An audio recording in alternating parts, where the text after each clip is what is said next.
Hey guys, Michael Unce here. So today I'm going to show you guys how to get easy bonds by just doing farming runs. Uh, if you do farming right, you can make a lot of money. I'm only 75 farming, but I think from about 50 to 75 farming, I've made around 50 mil, I'd say, which is really good considering a farming run takes like barely any time. So in the description, I have basically laid out some of the quests you might need. I didn't list every quest, but because I know diaries and whatnot, that's just a lot of work. But I laid out a really detailed description showing you guys how to pretty much have like the most efficient runs and make the most profit. On this account, I only have about 6 patches. The one patch I don't have is the one on Harmony Island, which is just a regular patch. But the main patches that I think you should get before you start farming is the Trollheim patch and the one on Zaya, and you need about 50% Hosidius favor in order to have pretty much the whole allotment patch disease free. And the reason why I'm saying this is because by having 2 disease free patches, that's 2 out of 7 patches that you're always gonna get herbs from. Now, the herbs that I recommend actually farming. Now, if you're really low farming, you're probably gonna end up doing Toadflax. That's fine, but it's around from 56 to 62 where you're really gonna make a lot of profit because Kwuarms and I think I'm pronouncing that right, and Snapdragon, I've made the most out of those two. Mainly Snapdragon, which is pretty much gonna be your #1 profit until you get to Torstols, I think. I'm not really sure if Torstols are really that good though, but I'm sure they are if you make decent profit margins. But anyways, this is my current setup that I use for farming. I have full graceful. I have the Reqs talisman to get me to the Zaya patch. It's pretty much one of the quickest ways to get to. Uh, I'm always on the Arceuus spellbook. That's also another perk that I think you should get. This will pretty much, if you have 99 magic, this will increase your profit by like a huge amount because this resurrect crop spell, basically the way it works, if you're 78 magic, you'll have a 50% chance of basically bringing back your crop to life and pretty much saving a lot of profit, or saving a lot of loss. And I think it's if you have 99. Yeah, at 99, it pretty much goes from 50% chance to a 75% chance. So that is a huge difference.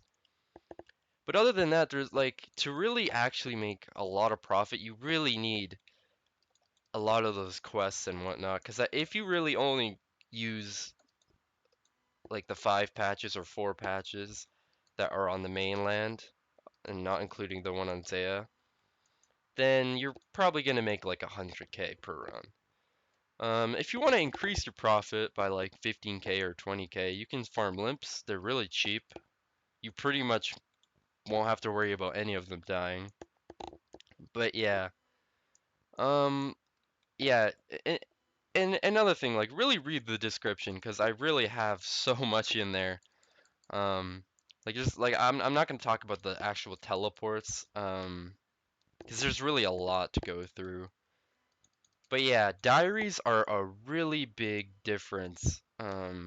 If you have, I think it's the Kandarin one, and if you have the elite Kandarin diary done, then I think you can get 15% more yield. And it's like stuff like that that will really increase your profit. And I think I only have the hard diary done, and that's like 10%. So yeah. Anyways, I'm gonna show you guys a pretty much just a simple run and just go through some of the profits after I do the run. So I'm gonna speed it up, show you guys like the way I do it, and after I'll talk about maybe some of the stuff that if like you're really new to farming, then I'll talk about that. Anyways, peace.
Okay, so now that that's done, let's see how much money I made.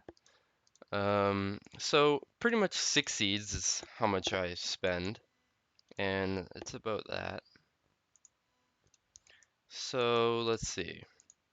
So as you can see, I got this much, and you will always make profit unless literally all your herb patches die. It's really unlikely.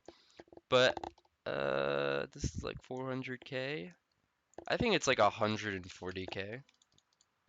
So in exactly like 6 minutes and 30 seconds, which I've never actually timed a run before, and I probably should have before. Um, yeah. So I made 140k in 6 minutes. That is really good. That is like equivalent to like a Zol. Well, that is close, kind of, to a Zulrah kill. You know, maybe like a bad Zulrah kill, pretty much. Um, and honestly, like with diaries and stuff, you can make so much more money. I only have 6 patches on this account. If I had the Harmony Island patch, that's like more chances of making more money, pretty much. But another thing to mention is I have this timer right here, which is really good for just timing anything. But for farm, I use it primarily for farming, and it's really convenient. It has like a lot of other features, but what I use is the countdown timer, and it has a bunch of features, hotkeys. You can even make it so when the timer's done, you could play like an audio file, and mine's set to a pretty funny one. But yeah, the link's in the description. It's Xnote timer. But basically, why you want to have a timer to farm your runs is because around every hour and 20 minutes, that's when your herbs are pretty much done. Uh, I believe there's 6 cycles or 5 cycles. I'm not really sure. Um, yeah, and I also put a link in the description for indecent code slash farming clock. Basically, it's if you know about farming ticks, there's plenty of videos. I'm not going to really go into it here because this is meant to be a really simple guide to make money for bonds. Um, but yeah, if you're really starting out, do as many quests and diaries as you can. Time your farming runs. Usually they finish every hour and 20 minutes, so you can just put that timer there on your screen and do whatever you want. And like I have so many friends that really struggle with making money, and usually they don't have really high stats to make money. And farming is honestly just one of those skills where you can just do whatever you want in the game and you will get a bond every, like doing this, I get a bond every 1 or 2 days, depending on how many runs you can do in a day. And yeah, it's pretty much, like, and it's little things that will really help you out, like inventory space, just having a stamina pot, it's just little things like that. But the Resurrect Crop spell is probably one of the most useful spells, especially at 99 magic. Magic is probably one of the really useful things you could get for making a lot of profit because you could switch through uh you can just be on lunars and you could just switch through all the spell books if you have the favors in the houses. But yeah, that's pretty much the video. Hopefully this video will help you guys get easy bonds. Um, And again, read the description. There's a lot of detailed stuff to really help you out. I didn't list like really everything, such as like the quests, for example, because the diaries themselves have their own specific quests, but I only listed the ones that are really going to be useful for farming. But anyways, hope you guys enjoyed. Um, Please leave a like and subscribe. I really enjoy making videos lately, and it's really nice to see my viewer counts and stuff like that go up. It's really nice to see that people actually watch my videos. Anyways, guys, hope you get your bonds and peace.